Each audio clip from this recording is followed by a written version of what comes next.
Hi there, welcome back to my kitchen. Today we're making salsa cheese swirls. They're a savory, tender biscuit that's layered on the inside with some zippy salsa and some melted sharp cheddar cheese, and they're absolutely scrumptious. Let's get started. The nice thing about this recipe is that you probably have everything you need in your kitchen right now. It calls for flour, some grated sharp cheddar, some cold butter, freshly chopped parsley or cilantro. You can even use dried herbs if you want, some jarred salsa, milk, baking powder, salt, and a little bit of garlic powder. And it also is very quick to make. So I'll just clear away the things that I don't need at the moment, and I'll work on the dough for these nice savory biscuits. So the first thing we're going to do is mix together our biscuit dough for these salsa cheese swirls. So I have 3 cups of flour, and I have 2 tablespoons of baking powder, and I have half a teaspoon of salt and half a teaspoon of garlic powder. I'm just going to stir that all together. And then I have some cold butter that I've cut into cubes. Whoop.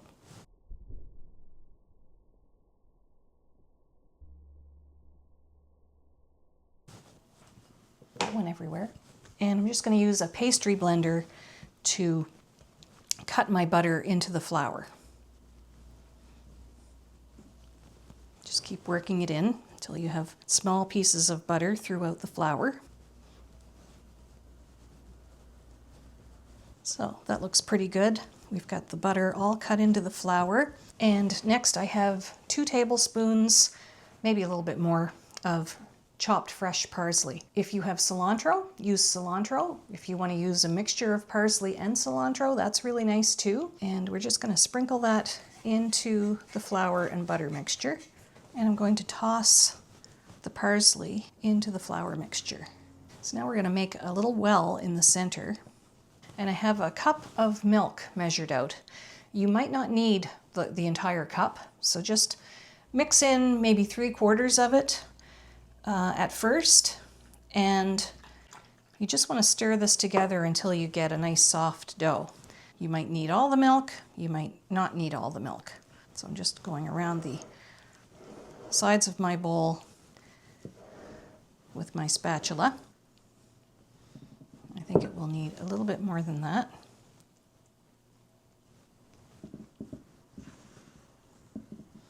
I think I'm going to need the whole cup. Get all the dry ingredients incorporated as well as you can. And at this point, I think it's a good idea to tip this out onto your board and just lightly dust my board, just so nothing sticks. Just start bringing this together with your hands, very gently, but you want that flour and butter and milk to all come together into a nice soft dough that you're going to be able to pat and roll out. If your dough seems like it's a little bit dry, don't be afraid to just dribble over a small additional amount of milk. Biscuit dough is like that. Sometimes you don't need the entire cup. Sometimes you need a little bit more than a cup. I think it all depends on the humidity levels. So I've got a little bit more milk here. I'm just going to dribble a little bit over the top. And I'm going to let my bench scraper help me along here a little bit.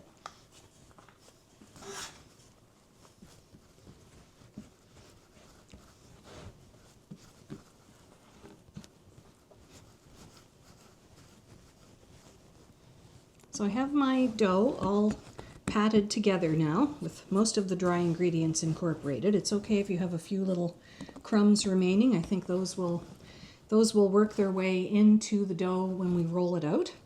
So I just want to make sure that underneath my dough I have a good amount of flour, not too much, just a little dusting. Flour my pan. I'm going to roll this out into a rectangle that measures about 10 inches by 18 inches long. Keep your dough moving on the board.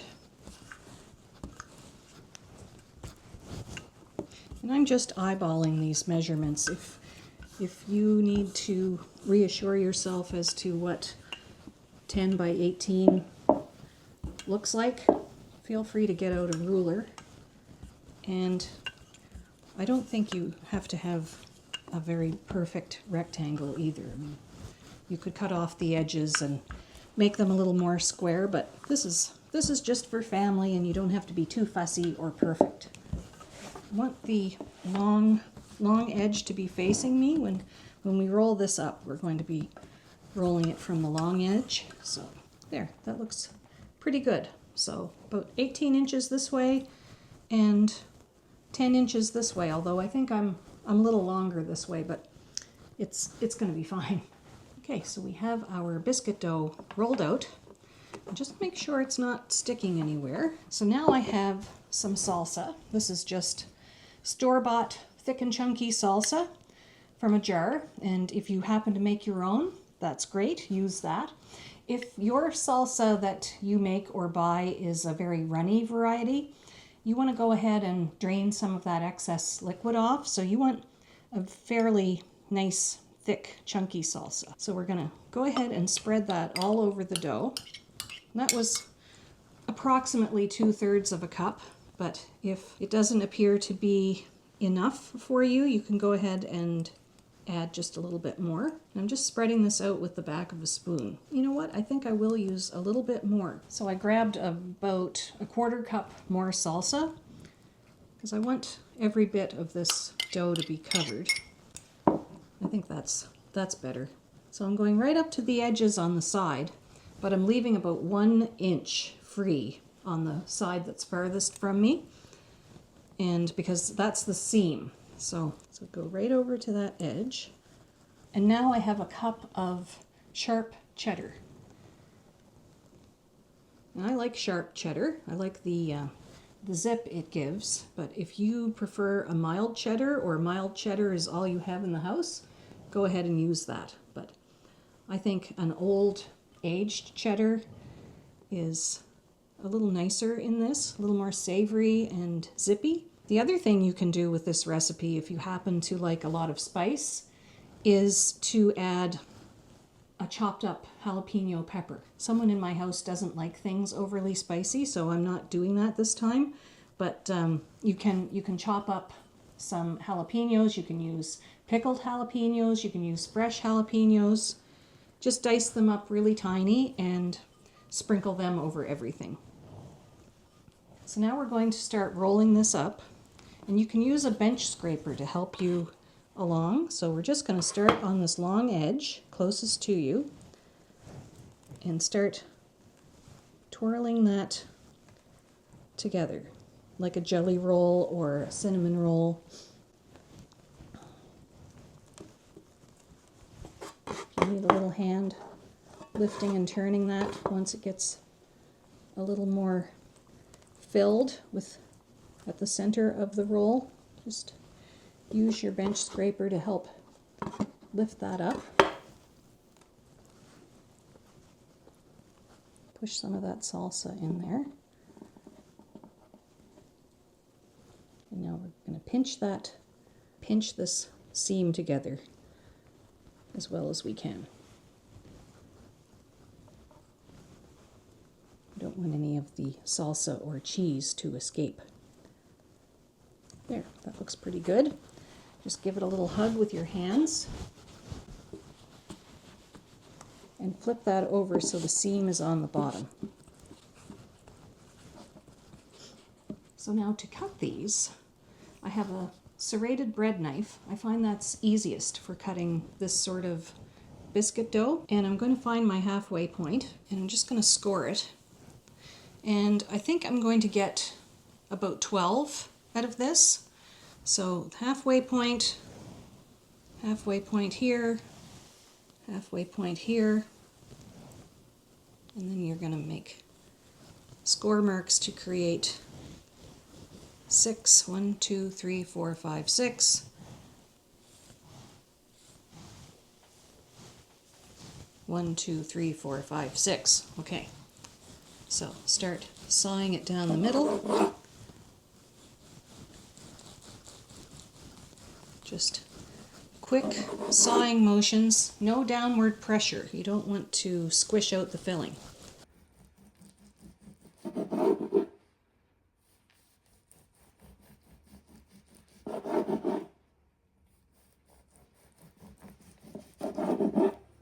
I have 2 pans here that I have lined with parchment paper, baking parchment, and I'm just going to use my what is this?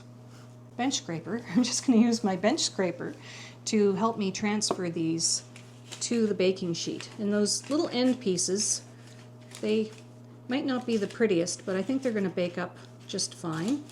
And these are going to spread because of the amount of baking powder in them. So give them some space to grow. And if they have a bit of a flat bottom from where they were resting here on the board, just try and make them round again.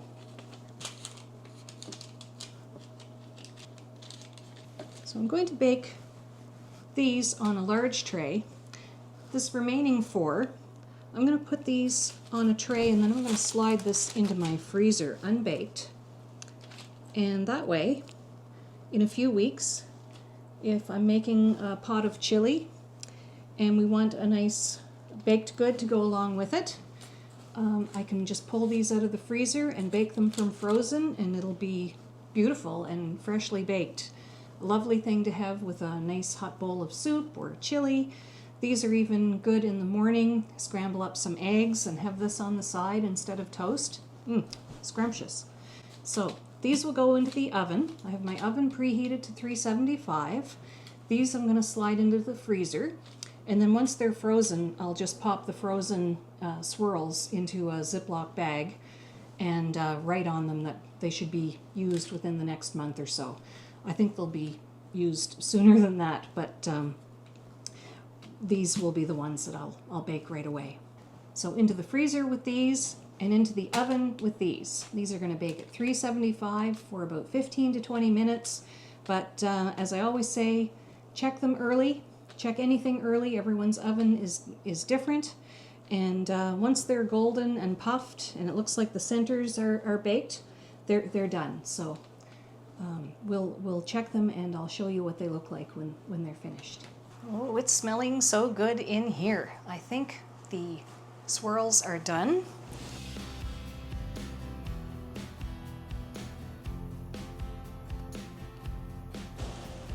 Yes, very nice.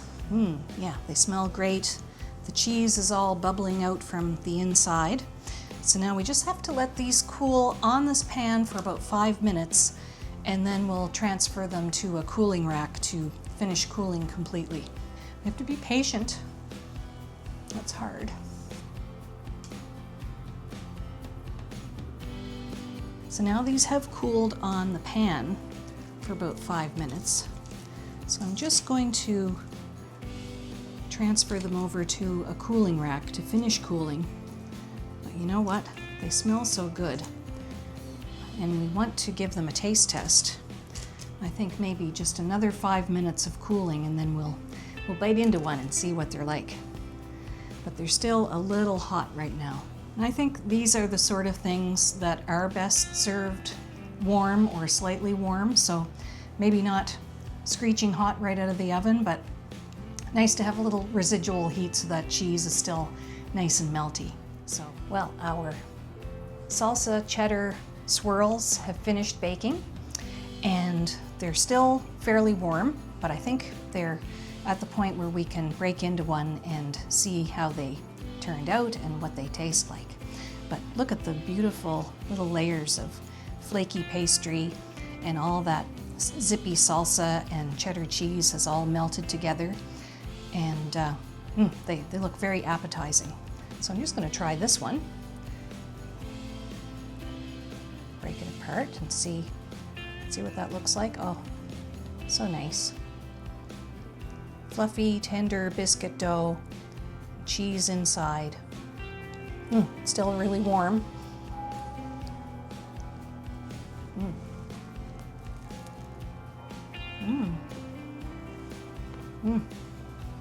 Really good. The salsa that I used had just the right amount of heat. And the cheddar is nice and sharp, not overly so, but it's just a lovely complement to the flaky biscuit dough. These would be wonderful for a brunch. You could pop them into your lunch for work. I'm planning to make a pot of chili, so I'm gonna have these as my biscuit alongside the chili. And you could do just about anything with them. A nice little plate of scrambled eggs in the morning, and this could be on the side instead of toast. You could do anything with these. Any meal, any occasion, they'd just be perfect. So I hope you'll give these a try.